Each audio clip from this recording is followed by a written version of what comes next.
why skills need to be the currency for work. That quote is from my third book that I wrote with my good friend John Boudreau, and we were looking at the impact of AI and automation on work. And across about 130 case studies, the thing that jumped out at us was the power, the giant sucking sound of legacy. And I forget, someone asked a question earlier you asked the question about why change doesn't happen, and we were just blown away by how powerful a force inertia is, right? And if you look across all of the trends we've talked about, all of the technologies, the challenges to adoption, are that legacy of mindset, skill set, and tool set, as my good friend Gary Bowles likes to frame it, right? And those are the things that fundamentally get in the way of the transformation of work.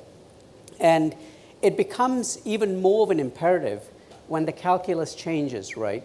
Because this thing called a job that we all know and dearly love, well, maybe many of us, maybe not all, was built for a very different era.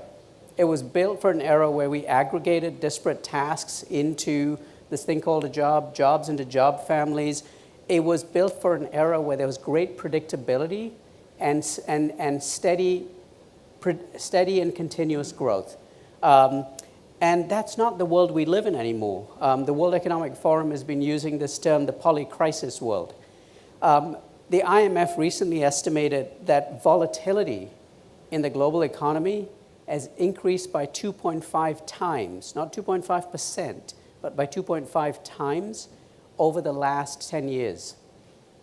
That is massive disruption. That's a disruption that we as a species have never seen if you go back as far as their records will take you, which is back to, I think, 1950 or thereabouts.